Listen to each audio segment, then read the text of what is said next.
The lunchbox shouldn't have been mine. It was pink, small, and carried the faint smell of strawberries.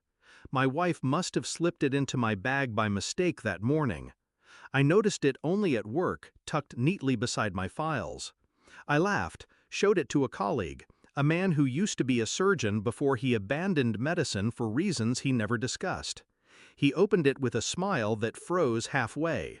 His face drained of color. "Where's your daughter?" he asked sharply. "At school," I said, confused. "Leave, now. Take her to a hospital. Don't argue." His voice shook.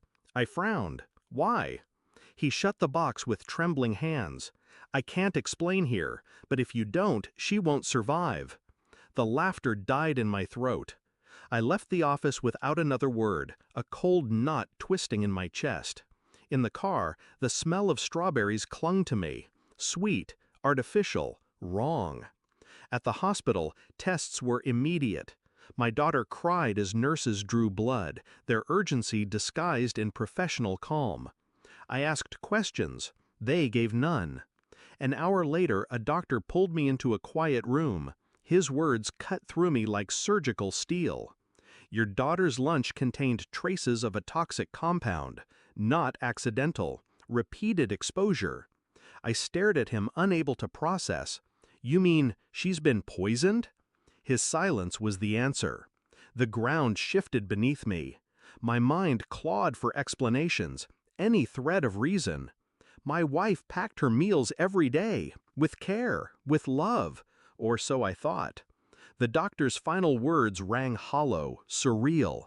If you hadn't brought her today, her organs would have begun shutting down within weeks. Weeks! That meant this wasn't new. I walked out of that office with the weight of something darker than fear pressing against my ribs. Not a mistake, not negligence, something deliberate. Someone wanted my daughter gone, and the only hands that touched her food were my wife's. I didn't accuse her, not yet.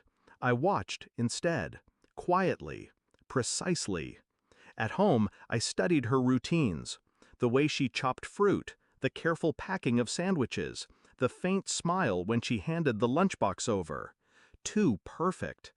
I began saving portions, slipping them into small bags, labeling dates. I sent them anonymously for testing. The results came back, each one confirming what I already knew.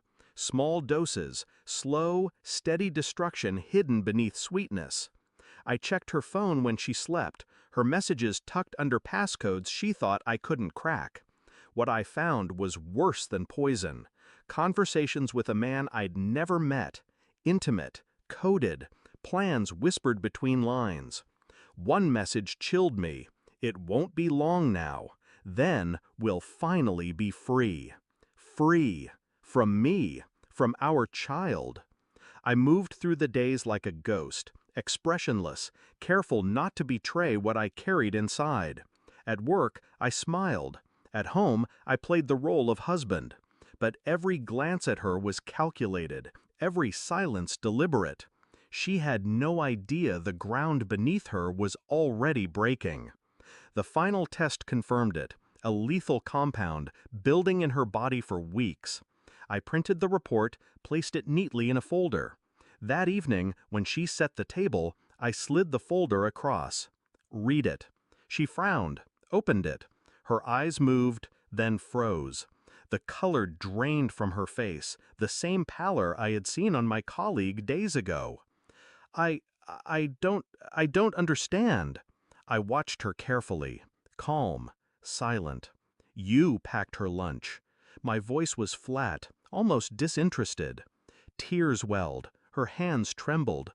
"It wasn't me, I swear, I would never." I tilted my head.